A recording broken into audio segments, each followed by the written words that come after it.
Hello guys, good evening. मैं निर्भय sir लेकर आ चुके हैं आप लोगों के लिए जेएसएससीजीएल पेपर 3 का बेहतरीन सॉल्यूशन, है ना।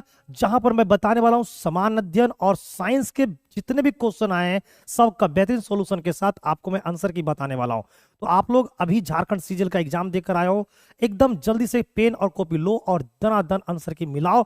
और आप लोग भी कमेंट करके मुझे बताओ कि आप लोग का समान अध्ययन में कितना स्कोर रहा, साइंस में क्या स्कोर आ रहा है, रीजनिंग में क्या स्कोर आ रहा है, मैथ में क्या स्कोर आ रहा है। इसी तरीका से सारे पेपर 3 में जितने भी सेक्शन है सबका आप लोग को स्कोर कमेंट बॉक्स में बताना है। तो अभी मैं पेपर 3 का सॉल्यूशन करवाने वाला हूं, जिसमें जितने भी समान अध्ययन के हैं, साइंस के हैं, सबका क्वेश्चन मैं अभी बारी बारी से लेने वाला हूं। तो चलिए, न लेट करते हैं न वेट करते हैं, सीधे लेते हैं क्वेश्चन नंबर 1। तो देखिए, क्वेश्चन नंबर 1 आपको जो स्लाइड में दिख रहा है समान अध्ययन का, वो क्या है। समान अध्ययन का मैं अभी सॉल्यूशन करवाने वाला। लिखा हुआ है कि महानदी घाटी से दक्षिण में नीलगिरी तक फैला हुआ है। क्या फैला हुआ है? पश्चिमी घाट, उत्तरी घाट, पूर्वी घाट या दक्षिणी घाट? तो ये फैला हुआ है पूर्वी घाट। तो हमारा एक का राइट आंसर सी होगा। Next, Indian banking in retrospect 75 years of independence शीर्षक मानव पुस्तक किसने लिखी है? Question number 2। तो 2 का जो राइट आंसर है ऑप्शन नंबर बी है, डॉक्टर आशुतोष राविकर लिखा था। ठीक है। क्वेश्चन नंबर 3, झारखंड में किस वृक्ष के मीठे खाने योग्य फूलों में शराब प्राप्त की जाती है? क्वेश्चन नंबर 3, यह प्राप्त की जाती है महुआ में। आप लोग सुनबे करते हो, सुने भी हो कि महुआ मार के क्या करता है, पी के सूझ जाता है। राइट आंसर आपका ए था।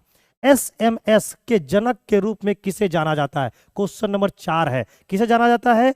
मैटी मैकोनेन को जाना जाता है। 4 का राइट आंसर सी हो जाएगा। नेक्स्ट, अगला क्वेश्चन लेते हैं। क्वेश्चन नंबर लेंगे हम लोग 5। क्वेश्चन नंबर 5 में क्या कहा गया? देखिए क्या कहा गया। कहा गया कि राष्ट्रमंडल खेल 2018 में स्वर्ण पदक जीतने वाले पहले भारतीय भाला फेंकने वाले खिलाड़ी का नाम बताइए। भाई 2018 में भाला फेंकने वाला सबको फेमस आदमी था जी। क्या नाम था? नीरज चोपड़ा। तो 5 का राइट आंसर सी हो जाएगा। भारत में सार्वजनिक क्षेत्र का सबसे बड़ा बैंक है कौन है? सेंट्रल बैंक, भारतीय reserve bank, bank of India, भारतीय स्टेट बैंक। कौन है? सबको पता है कि भाई भारतीय स्टेट बैंक है। Right answer option number D हो जाएगा 6 का। 7 का, निम्नलिखित में से कौन सी फसल मिट्टी में नाइट्रोजन की मात्रा को समृद्ध करती है? कौन करती है भाई? आलू करता है, ज्वार करता है, सूर्यमुखी करता है या मटर करता है? कौन करता है? तो भाई 7 का जो राइट आंसर है 4 है, यानी कि मटर करती है। ठीक है ना। Next, question number 8। Dot dot dot Jharkhand के पहले और आदिवासी मुख्यमंत्री है जिन्होंने अपना कार्यकाल भी पूरा किया था। कौन था? सभी को पता है, झारखंड के पहले मुख्यमंत्री और अपना कार्यकाल को पूरा करने वाले व्यक्ति का नाम क्या था, है ना? कौन थे बताइए तो? शिबू सोरेन थे, हेमंत सोरेन थे, बिरजू पट्टायक था, या कौन था? रघुवर दास। तो सबको पता है ये कौन है, रघुवर दास है। ठीक है। Next, question number 9। किस केंद्र शासित प्रदेश में पंचायती राज व्यवस्था मौजूद नहीं है? पहला चंडीगढ़, दिल्ली, दमन और दीप और दादर और नागर हवेली। क्वेश्चन नंबर 9 का क्या हो जाएगा आंसर? ऑप्शन नंबर बी, यानी कि दिल्ली में मौजूद नहीं है। क्वेश्चन नंबर लेंगे हम लोग 10। क्वेश्चन नंबर 10 में बोला है कि कजली तीज का पर्व निम्नलिखित में से किस राज्य में मनाया जाता है? कर्नाटक, मेघालय, केरल, राजस्थान। किस में मनाया जाता है? तो यह मनाया जाता है राजस्थान में। नेक्स्ट, गतिमान वस्तुओं के चित्रों को टेलीवाइज करने वाले पहले व्यक्ति कौन थे? कौन थे? 11 का राइट आंसर क्या हो जाएगा? ऑप्शन नंबर 2, यानी कि जॉन एल वेयर्ड थे। क्वेश्चन नंबर लेंगे हम लोग 12। दसम गढ़ भी झारखंड के किस झरने का नाम है? भाई किस झरने का नाम है? तो ये है, पहला ऑप्शन है दासोंग, दसम फॉल्स, जोग फॉल्स, या तो दसोंग या दसम फॉल्स। इसका राइट आंसर क्या है? डी है। क्वेश्चन नंबर 12 का डी हो जाएगा। क्वेश्चन नंबर 13 लेते हैं। 13 में बोला कि निम्नलिखित में से कौन मणिपुर नृत्य शैली से संबंधित है ना? कौन सा है? क्वेश्चन नंबर 13 का क्या हो जाएगा? तो गुरु विपिन सिंह। गुरु विपिन सिंह जो थे वो आपके मणिपुर शैली से संबंधित है। क्वेश्चन नंबर आपको 14 लेंगे। हड़प्पा स्थल किस नदी के तट पर स्थित है? सरस्वती, सिंधु, ब्यास और रावी। कौन सा होगा? रावी नदी के तट पर स्थित है। तो मेरे दोस्त, हम लोग 14 तक का आंसर कर लिए हैं। आप लोग भी कमेंट करके बताइए कि आप लोग अभी जो आंसर मार के आए हो वो क्या क्या मार कर आए हो। क्वेश्चन नंबर लेंगे 15। 15 में क्या बोला गया है कि उदयपुर का युद्ध कब हुआ था? उदयपुर का जो युद्ध हुआ था वो हुआ था 1580 में। राइट आंसर हो जाएंगे आपका ऑप्शन नंबर सी। खेल मंत्रालय द्वारा 2017 के लिए प्रतिष्ठित महाभूषण पुरस्कार के लिए किसे नामांकित किया गया था, लेकिन अंततः 2020 में यह पुरस्कार दिया गया था। किसे नामांकित किया गया था, तो भाई ये किया गया था पीवी सिंधु को। ऑप्शन नंबर बी, बहुत बढ़िया फेमस खिलाड़ी है। निम्नलिखित कौन सदस्य हुए बिना संसद के कामकाज में भाग ले सकता, कौन बताइए तो, कौन ले सकता है? उपराष्ट्रपति, सॉलिसिटर जनरल, महान्यायवादी या मुख्य न्यायाधीश? तो ये ले सकते हैं महान्यायवादी। Question number 18, athletics federation of India AFI के अगस्त 2022 में भारतीय महिला एथलीटों का समर्थन करने के लिए डॉट डॉट के साथ है ना अपने सहयोग की घोषणा किया था। किसके साथ किया था? तो ये किया था HSBC इंडिया के साथ घोषणा किया था। क्वेश्चन नंबर लेंगे हम लोग, है ना, नेक्स्ट अगला लेंगे। अगले में क्या बोल रहा है जरा से देख लेते हैं। तो क्वेश्चन नंबर 19 के बाद 19 के देखे क्वेश्चन क्या है। 19 में कहा गया है कि केंद्रीय कृषि महिला संस्थान डॉट डॉट में स्थित है। कहाँ स्थित है भाई? ये स्थित है भुवनेश्वर में। Option number C. कहा गया 20 में कि इनमें से किस वर्ष में उर्दू साहित्य के लिए साहित्य अकादमी पुरस्कार नहीं प्रदान किया गया था? कौन सा वर्ष में नहीं प्रदान किया गया था? तो ये किया गया था 1972 में नहीं दिया गया था। स्थिरता के साथ विकास के लक्ष्य पर केंद्रित पंचवर्षीय योजना की पहचान करें। कौन सा पंचवर्षीय योजना था? तो ये था आपको चौथी पंचवर्षीय योजना। हमारा ऑप्शन नंबर बी सही होगा। क्वेश्चन नंबर 22, इनमें से कौन सा एक प्रमुख लकड़ी का उत्पाद है जो झारखंड में रांची की अर्थव्यवस्था में जोड़ने के साथ संपन्न है? कौन है? हरा, गंभार, चमेली या गुलाब का फूल? कौन है जी? तो ये हमारा है गंभार। राइट आंसर हो जाएंगे बी। क्वेश्चन नंबर 23, निम्नलिखित में से किस हॉकी खिलाड़ी को राजीव गांधी खेल रत्न पुरस्कार से सम्मानित किया गया था? किसे सम्मानित किया गया था? धनराज पिल्ले को, लेस्ली क्लॉडियंस को या उधम सिंह को, या फिर आपको विकल्पों में से नहीं है? कौन होगा राइट आंसर? तो ये हमारा हो जाएगा ऑप्शन नंबर ए। तो 23 का ए हो जाएगा। नेक्स्ट आगे बढ़ेंगे। 23 का हो गया। अब हम लोग 24 से लेंगे। 24 का क्या है? 24 में कहा गया है कि स्वतंत्रता के बाद भारत के अंतिम गवर्नर जनरल कौन थे? BR अम्बेडकर, लाल बहादुर शास्त्री, चक्रवर्ती राजागोपालचारी या विकल्पों में से कोई नहीं? तो ये थे हमारा चक्रवर्ती राजागोपालचारी। निम्नलिखित, ठीक है, कौन हो जाएंगे? चक्रवर्ती राजागोपालचारी। स्वतंत्रता के बाद भारत के अंतिम गवर्नर जनरल कौन थे? चक्रवर्ती राजागोपालचारी। क्वेश्चन नंबर 25, निम्नलिखित में से कौन सी सबसे पुरानी भारतीय भाषा है? कौन सी पुरानी भारतीय भाषा है? तेलुगु, तमिल, पंजाबी और हिंदी? तो भाई ये कौन से हैं? तमिल।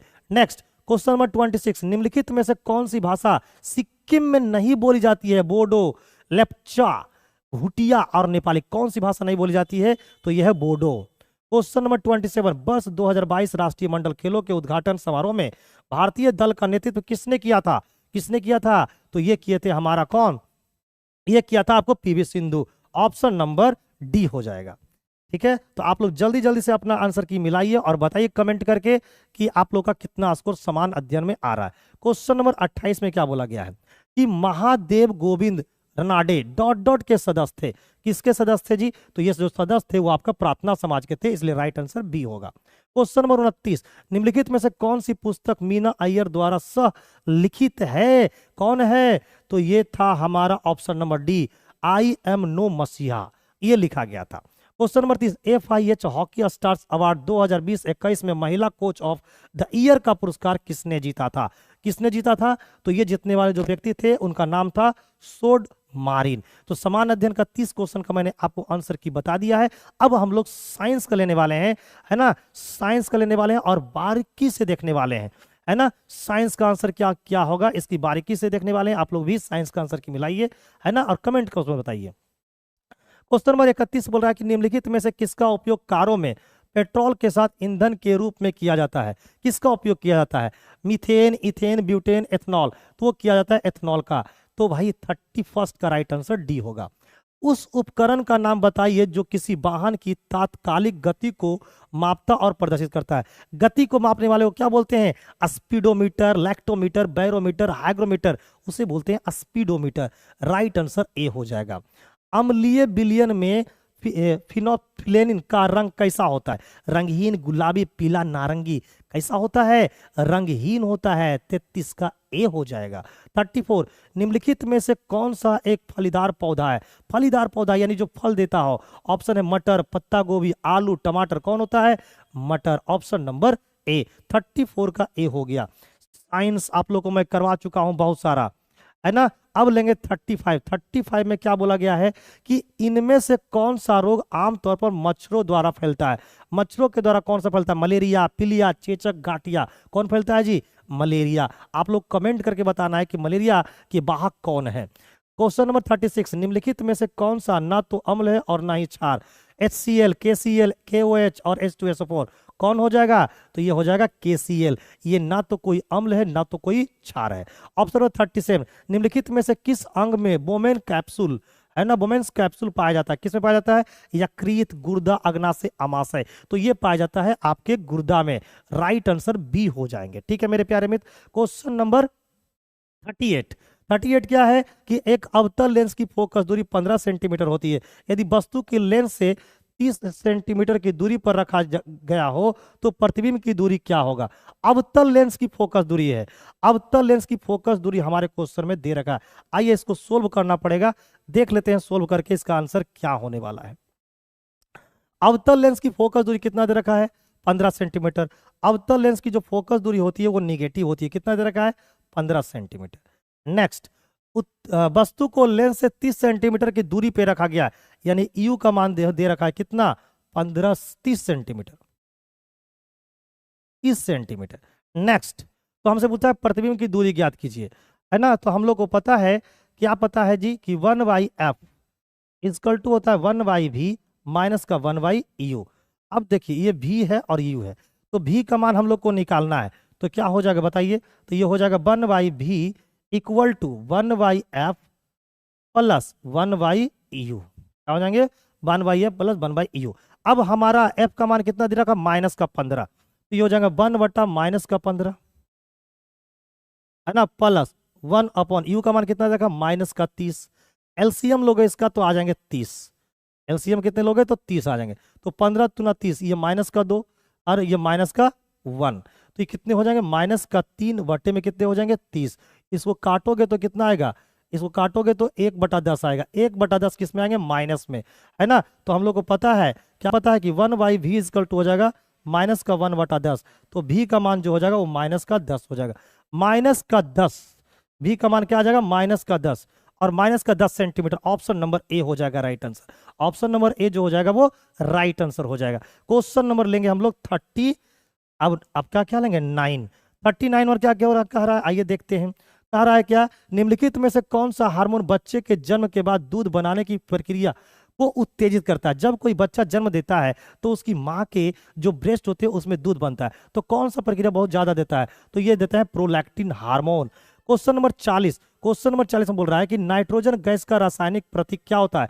नाइट्रोजन गैस का रासायनिक प्रतीक जो होता है वो आपका N2 होता है। तो 40 का क्या हो जाएगा? बी हो जाएंगे। ठीक है। नेक्स्ट क्वेश्चन नंबर लेंगे हम लोग 41। क्वेश्चन नंबर 41 में क्या बोला गया है कि सूर्य की रोशनी में सिल्वर क्लोराइड डॉट डॉट हो जाता है। क्या हो जाता है? ग्रे हो जाता है, सफेद हो जाता है, लाल हो जाता है, नारंगी हो जाता है।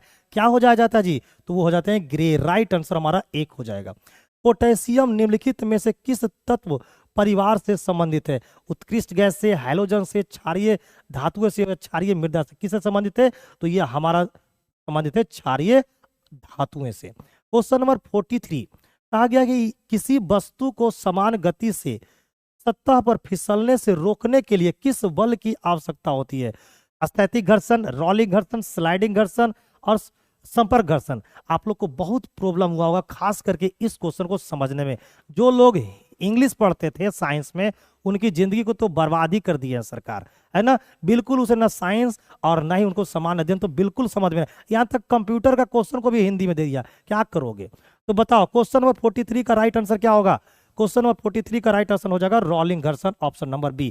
क्वेश्चन नंबर 10 सेकेंड में 25 कूलम का आवेश एक बैटरी से छूटता है तो कितनी धारा प्रवाहित होगा?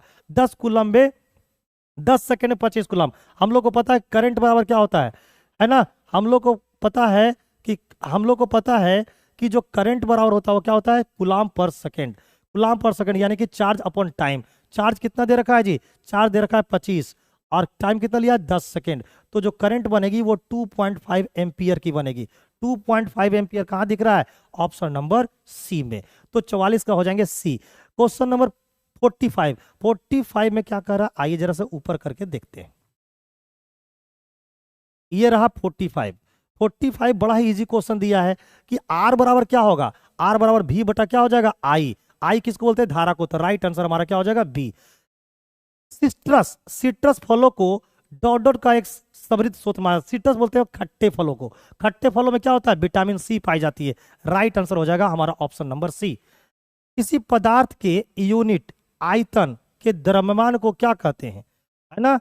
किसी पदार्थ के यूनिट आयतन के द्रव्यमान को क्या कहा जाता है। पहला ऑप्शन है दबाव, है ना, उत्प्लावन बल, बल या घनत्व। तो उसे हम लोग घनत्व के नाम से जानते हैं। राइट आंसर डी हो जाएगा।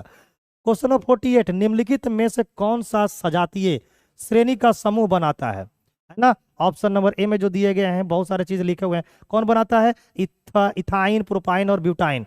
इथेन, मिथेन और इथाइन, इथेन, मिथेन और प्रोपीन, इथाइन, प्रोपाइन और ब्यूटाइन कौन बनाता है जी, तो ये बताते हैं इथाइन, प्रोपाइन और ब्यूटाइन बनाता है। क्वेश्चन नंबर लेंगे हम लोग 49 और 50 और उसके बाद इसकी सेवा क्या हो जाएगी, साइंस की समाप्त हो जाएगी।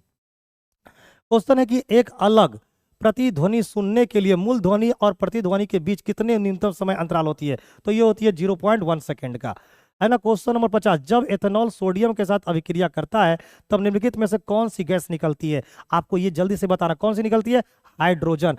अब देखो मैं आपको समान अध्ययन का, है ना, करवा दिया, पूरे आंसर की बेहतरीन तरीके से दे दिया, विज्ञान का भी दे दिया है, मैथ का भी दे दिया है, रीजनिंग का भी दे दिया है, थोड़ी ही देर में कंप्यूटर का, है ना, और उसके बाद झारखंड का भी बेहतरीन आंसर की आपको बताने वाला हूं। कहीं मत जाना, एकदम चैनल को पकड़े रहना और आंसर की मिला लो। और इधर उधर की अफवाहें में मत पड़ो कि लीक हो गया, फिक हो गया। अरे भाई लीक हो गया तो तब बाद की बात है ना। पेपर कैंसिल होगा तब ना चेंज होगा, पेपर कैंसिल नहीं होगा तो फिर कहाँ चले जाओगे। इसी लीक में काम करना पड़ेगा। तो इधर उधर की अफवाहें में मत पड़ो, आंसर की मिलाओ दनादन। ठीक है, थैंक यू, बाय बाय।